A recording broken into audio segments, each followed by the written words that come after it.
anymore with this Twitch stream, but anyways, Super Low Pursuit here. I am going to work on I don't know what, just some of these quests. That's why I just titled it live stream on what I'm tackling. I already did the monthly gym quest, just tank setup like I've been doing. I didn't bother recording a video. Same boring crap. Guess I should probably do the test your strength, huh? No, that one's... I'll save that for the end because I got little 5,000s. Let's do Iron... Yeah, we'll save that for last. We'll do Iron Giant first. So I'm going to listen to an interview on Friday's TBTL. It's already a few minutes in, but you'll have to put up with that in the background. It's... See, it's episode 2893 if you want to download it, but TBTL is a pretty good podcast. Here we go. Must just be day one of the training for this place. It's like never break character. Like I've heard that about the people that work at Disneyland too. They just are, like you can never. And I don't have my laptop in front of me, so if I don't see anybody pop up on chat, I apologize. If you basically give them the, actually speaking of Jim Carrey, from the Cable Guy, the performance, what's her name? I'll be your serving wench, Jeannie Garofalo. Yeah. If you give that treatment, it will kind of ruin it for the kids. So I guess these people are like highly in character. So then, Hari, when you like go to the basement, what's the scene? Like how many people does it hold? Is there a decent crowd? Like what's the vibe down there? It's one of I thought it was. It looks like it's a basement, so it fit the specs of a comedy club. It had 60 seats, which is what I was told. Nice little stage. I mean, the comedy club was as good, if not better, than I expected, and it was a really fun show. And the comics of San Antonio do a fine job running that club. So, that's all. The comedy part was fantastic. It was a great show. I do think that it might be useful to mention that it's in the basement of a children's restaurant. I mean, it might have scared me away. It might have wanted me, maybe it would have made me want to do 2 shows. But it was important that I knew ahead of time, I think, just to brace for the immediate feelings of guilt, of I have a degree, multiple degrees. I've worked so hard. Why am I here? I have a feeling the head coach of the San Antonio Spurs, Greg Popovich, will not be here. All sorts of thoughts. It's not completely unlike the time I booked Jeff Garland to be on TBTL, but this would have been almost 10 years ago, before everybody was doing a podcast out of their house, and I was emailing from my official radio station email account, and I didn't totally mention to the coordinator, to his manager or whatever, that he was actually showing up to somebody's house on a residential street. And oh my God, he wasn't. He warmed up very quickly, but I think he said he just almost walked away before even knocking on the doors, and he realized. Yeah. Hari, it was my old house in Seattle, which you've been to as well. There was 80,000 steps to get up, and it was just like he had the Uber was idling in front. He was I might need to leave at any moment. Don't leave. I want you to stay until I know what this deal is. And it was, we've talked about it on the show so many times, because he really was, I think he was pretty hardcore confused for the first 5 to 10 minutes of the interview. And I wasn't sure. And he got into it. Yeah, and it's exactly like what you're saying, though. I didn't want them to know in advance, because they might say, wait, no, we're not sending him to somebody's house to do an imaginary radio show. Yet, I think it was also sort of turned off that he didn't know in advance that he was showing up to somebody's house to do an imaginary radio show. I mean, the circling the block, I think, is an important detail of my story. Just the sheer disbelief. It could not possibly be in that restaurant. Seeing there's a school bus full of children entering currently. That couldn't be the same place. Oh, brother. What is the ideal venue for you at this point, Hari? One that's run by adults and for adults. I think that's where the term ball pit never enters the conversation. Give me a sense of pirate to non-pirate ratio that you like. I I like no pirates, and I know that's a bigoted on my part, and you would expect better from me. But yeah, I'm not. And I played Captain Hook. I played Captain Hook in the 5th grade play Peter Pan, our 5th grade version of Peter Pan. So I realize that sounds like saying yeah, but I'm dating. Yes. A white person. Some of my best friends are pirates. Right, all my best friends are pirates, but yeah, I can relate to pirates and people dressing up as pirates, and I just don't want that. I don't want that lifestyle at my shows. So do you like? Because I think the sense I get is that we know that sometimes you now, even currently, maybe mostly to kind of tip the cap to the local comedy community. You'll play a place as small as the basement of a children's restaurant, but then also you play big places too. Do you like playing a place that has 1,000 people in it versus a place that has 100 people? Does it change kind of like how you do what you're doing on stage? Very different dynamics. Extremely different dynamics. I feel like when you're playing a small venue, it's intimate. If it's a fun show, you feel really connected to people. It's you're improvising, you're using the space more.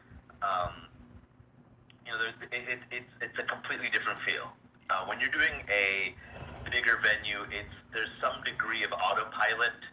You know what I mean? Like you can improvise, there's moments, but because the intimacy isn't there, you have to wait for their laughter. Even if the joke isn't a huge hit, if you have 1,000 people there and 200 people laugh, that's a pretty good laugh still. So the pacing is different. When I was opening for Chris Rock, it was probably last year, I think it was 2 years ago. No, it was like a year and a half ago. I mean, his play, they were stadiums, so I could hear my echo. I'm waiting for each laugh. So assuming it gives me 2 medals plus my guest, that should be fine. It's less fun the bigger it is. I think for me, 500 to 1,000 is comfortable, as a peak. If it got bigger, sure, but I don't really want it to in terms of an audience size. I like that. I like those numbers. And 200 and under can be fun too. I do a 40-seat theater in Seattle to work out new material. If that was my main headlining gig, I would be disappointed if that's what it came down to in Seattle. But to work out new material, I think it's great. So it varies, but it's definitely a different muscle. I don't think I even knew that you had opened for Chris Rock. That's crazy. How did that come about?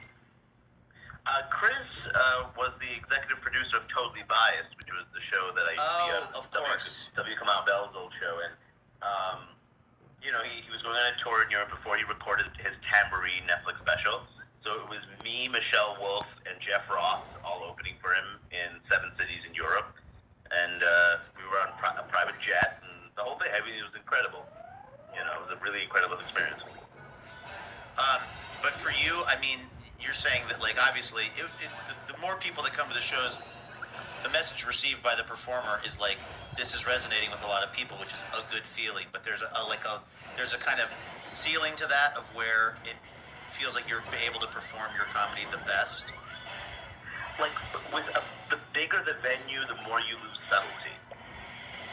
That's why there's the idea of rock bands that are they only do anthems. Do you know what I mean? Yeah. There's some bands that if it's U2 in the big stadium and everyone knows the words and these are big songs, that's gonna work. But something subtle and that's as a joke, something subtle, a facial expression, a little movement, that all gets lost. What about TV? This is really interesting. So now compare that to TV, because I would feel like you could be really subtle because the camera's pretty easy. in, Most people can do that. Okay. Yes, absolutely. So got if some it's decent a levels. late show, a late night set, you're supposed to play a little All bit right, of let's both. see. You want to Let's do get the time audience in trial. the room to laugh because you want to get the laughs, obviously. But on punchlines, you might look into the camera as almost a wink to the audience. Make sure you sell it to them.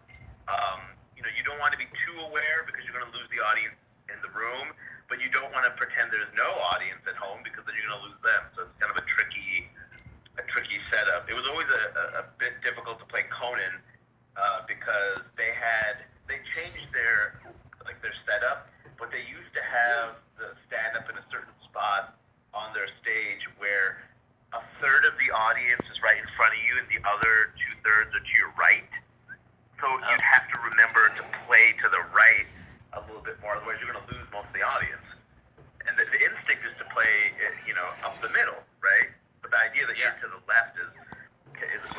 Oh yeah, I gotta it trim would this throw you off a down. little bit. And now they moved it more to the center, so it's like you're doing a regular show, and you don't have to do additional, like, the math of comedy. Like, okay, how do I get this joke to work, and what are the opportunities I have to move my head to the side to make sure that I don't lose them?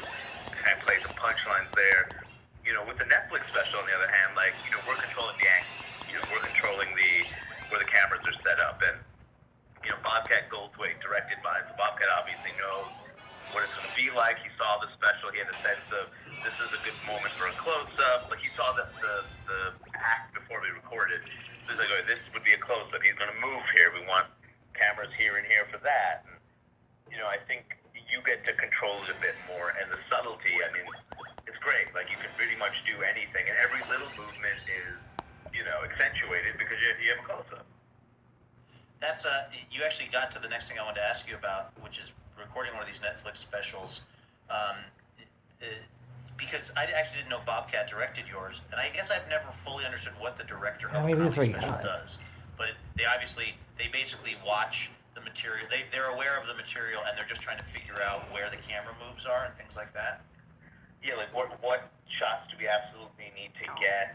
They also help, depending on, you know, the director, but, you know, with Bobcat, we talked about set design together. We talked about venue. We talked about, you know, how much space I want to use, where I was going to wear, like all sorts of stuff. But that all factors in lighting and the rest of it. Directors often pick out their crew, not everybody, but, you know, that they know who's good at what and what will work. With Bobcat, I had the advantage of also having someone who's been on the other side of the camera. Someone who's had HBO specials, someone who knows how to work a room, who understands the dynamics of a stand-up show, that knows what they like and don't like about stand-up specials. Like, one of the biggest things that we discussed is both of us hate audience shots. Like, it's not about it's cheap, you know? It's like, hey, the audience there is laughing. Hey, there's a joke about Asian people. There's an Asian guy in the audience laughing. Like, it's manipulative, it's unnecessary. And with me and Bobcat, it was great because we both agreed, like, focuses on the performer. If you have to go to the audience, it's either because it's relevant, there's something happening in the audience, or because there's no other edit to cover up a mistake. Are you, when you're doing a special, like your Netflix special, are you able to be present and in the flow and in the moment of the comedy you're doing the way you might be, let's say, in the basement of a children's restaurant? Or are you just like so aware of the camera angles and like you're like, this is my special? And obviously I think you probably record a couple and then maybe, at least a lot of comics will record a couple nights and kind of splice it together. But like, is it a really stressful thing where it's really the least enjoyable comedy to do because you're trying to get it just right? The least enjoyable comedy to do is on late night sets. Oh. Just because it's 5 minutes at the end of a show that has nothing to do about you. Like, it has nothing to do with you. You're not a famous person compared to the celebrities they have. Conan's the one who makes all the jokes. And Andy, for example, if it's Conan, and then all of a sudden you show up. And that's always really difficult. With a stand-up special, it's your show. You're the whole act. I mean, I think that changes the dynamic. So in that regard, like, the stress is different. It's still enjoyable. It's still an hour of stand-up comedy. The key thing is not to overthink. You know, and that's certainly something I've done in the past on albums. You know, you just got to be in the moment. See if there's an improvised moment, take it. Like, take it, because that's going to make the whole thing look better. And the best thing is, like, look, if it doesn't work out, if something gets fucked up, you either cut it out or you retape it.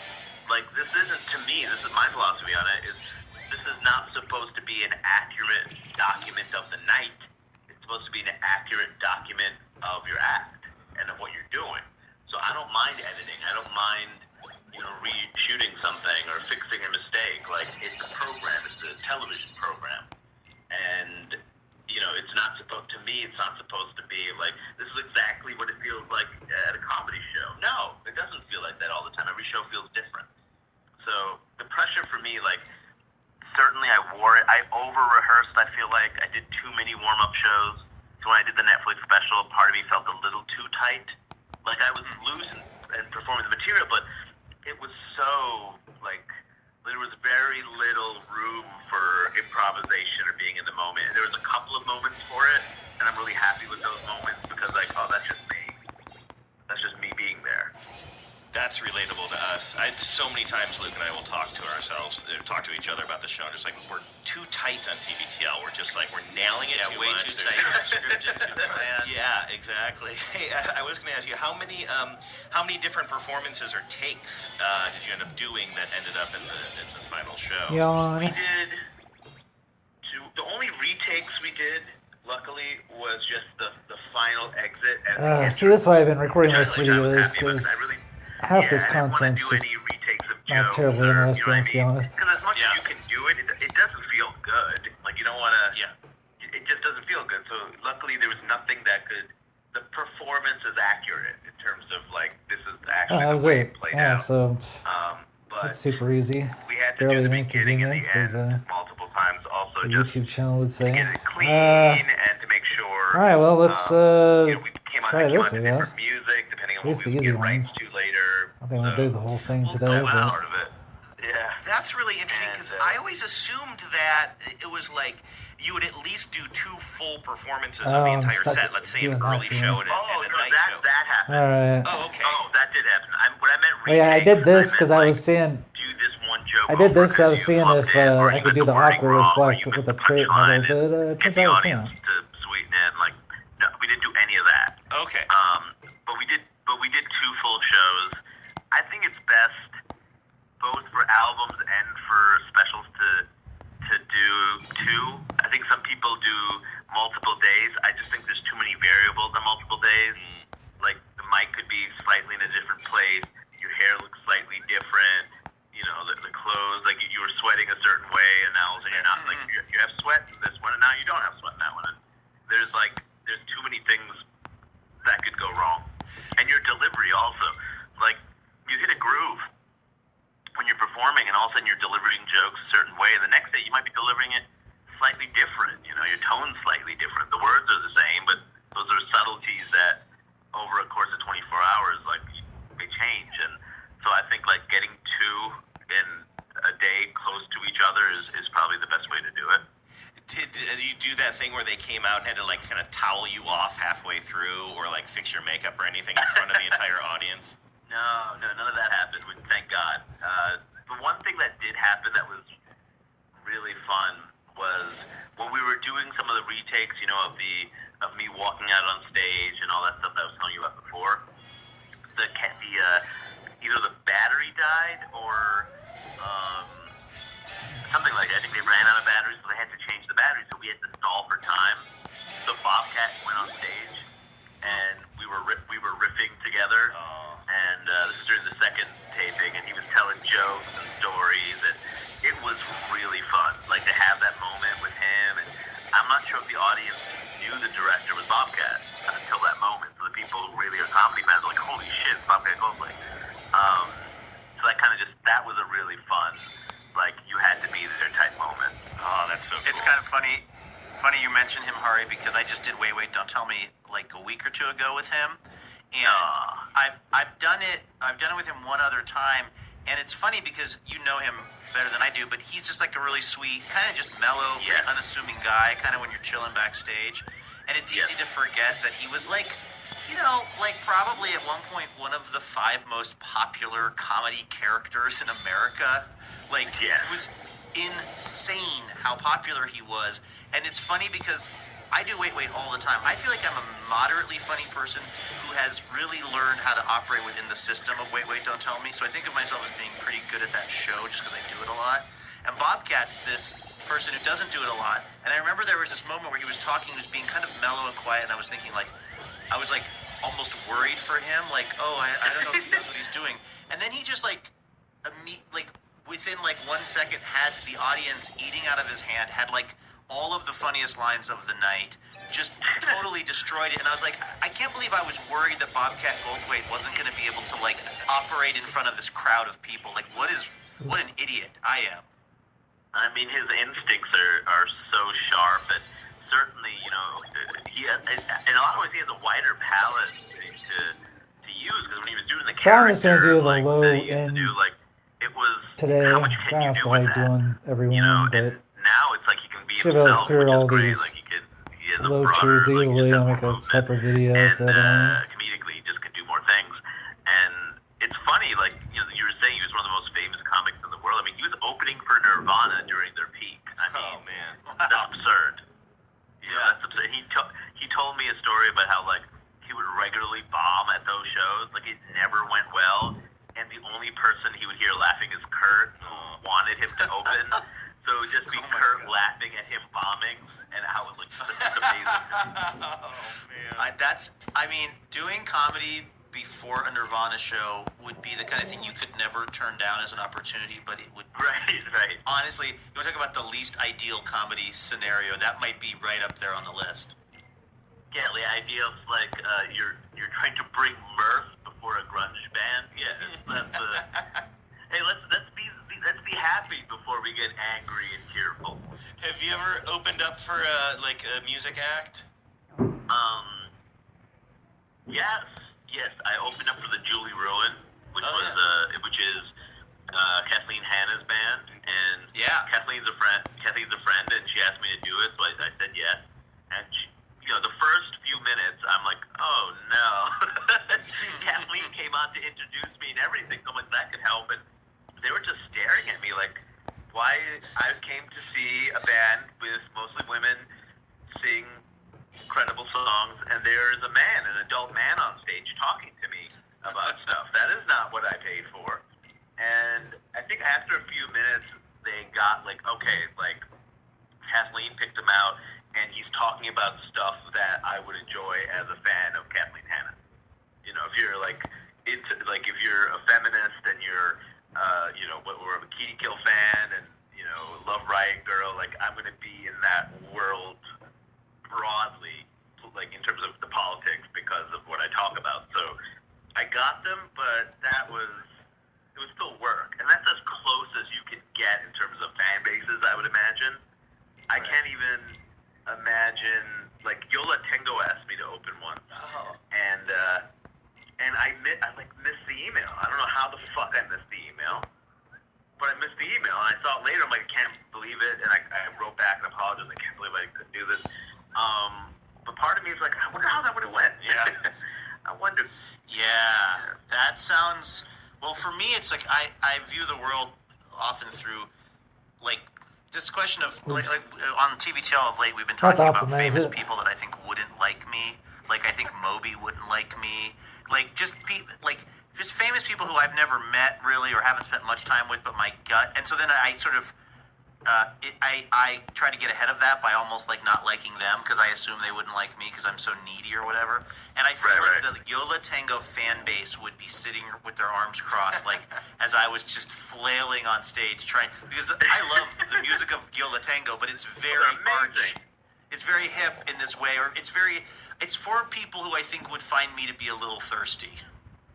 I mean, Todd Barry, I know is friends with him and has opened a bunch, and that makes sense to me, because if you have a bunch of people with their arms folded, you're essentially dealing with a comic who has his arms folded. Yeah, like, yes. it is like a perfect match. I mean, look, I think it also depends on how famous the comic is relative to the band. Like, I was doing this event at the Paramount, which I can't believe I'm blanking on what it is. I think it was their anniversary show a couple of years ago. And so I was performing, I was hosting, and I was doing stand-up between bands, right? And I was nervous about it, but it was going great, like, the whole way through.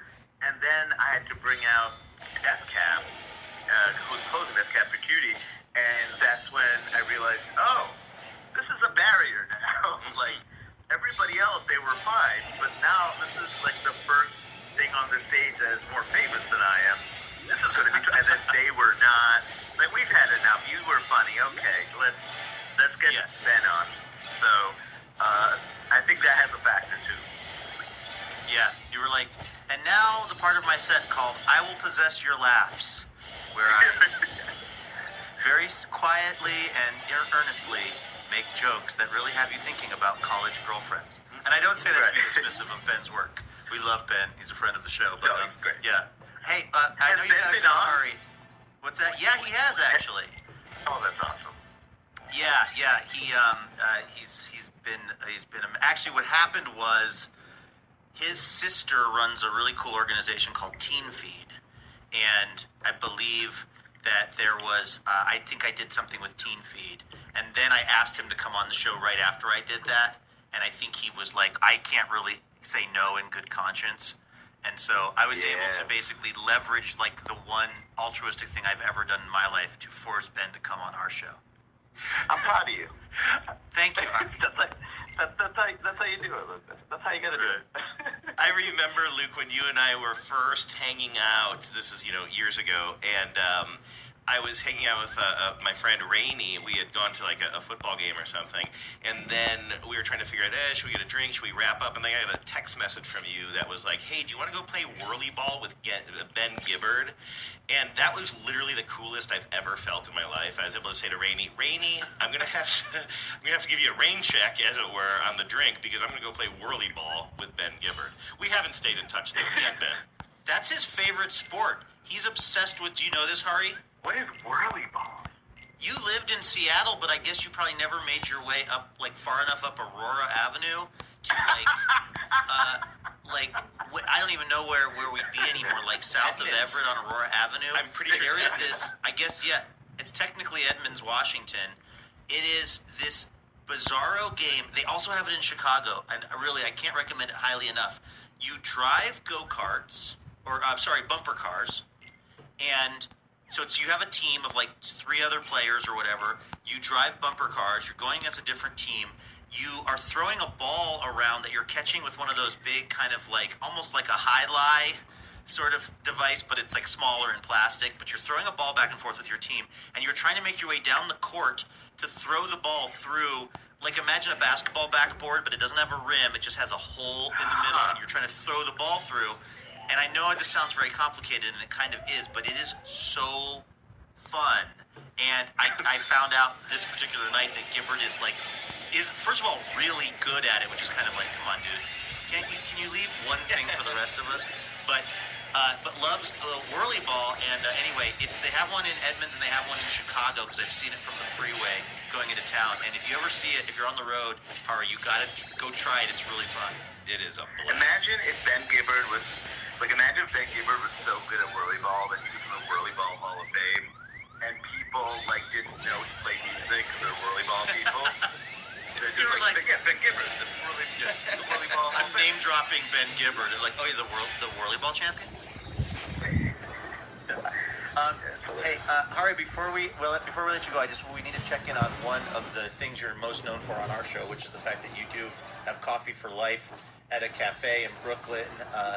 But also they have recently changed out some of the staff, and so it's a little awkward trying to make use of your lifetime free coffee thing. Where's that stand currently? I still get free coffee at the venue. At the coffee shop, I still get free coffee there. It's Dub Pies in Brooklyn, New York. Yeah. It's great coffee. I'm Give me a minute. much every time there's a new staff member, I point to my name on the chalkboard that is next to them. Say, that is me. You see that infinity symbol? That means I get coffee forever. And they trust that, and there we go. Do you have to take a very careful tone, though? Because I mean, I'm with you. I want the free coffee, but you also don't want to be like, you see that name on the board? You see the infinity? That's me. Give me my coffee. You have more dignity than I have, sir. I point at the name, like, hey, one time it was funny, somebody knew was going to charge me, and someone else was, no, he doesn't pay. It was kind of embarrassing, but also really yeah. That's fun. It feels kind of good. They also have pies. If you're into New Zealand style pies, they got that there. Okay. Well, listen, Hari, you're going to be in Bloomington, Indiana this weekend, right, at the Comedy Attic? Yes, I will. Okay. It will be fun. Where can people go to get tickets? They can go to the Comedy Addict's webpage or my webpage at harikundabolu.com. So the Comedy Addict webpage. I think it's probably best. Also, can I tell you where else I'm performing? Also, because I want you to hear the names of the comedy clubs. I live for this. Pirate's Booty in Indiana. not that far away from these names. So Comedy Addict, that's a good name. Then there's Wise Guys in Salt Lake City. Mm-hmm. Okay. May 17th to 18th. Then the Comedy Works in Denver, May 23rd to the 25th. That's pretty good. Then it's a good club, decent name. Then Arlington, Virginia at the Arlington Draft House. June that's a good spot. And 15th. It's a very good spot. And here is the crown jewel. June 27th to 30th in Sunnyvale, California, I am performing at the Rooster T. Feathers Comedy Club. Rooster T. Feathers in Sunnyvale, California, June 27th to 30th. When I think of the work of one Hari Kondabolu, I just think that is Rooster T. Feathers material. Yeah, I mean, I really hope I don't die that weekend because the last fucking thing I want.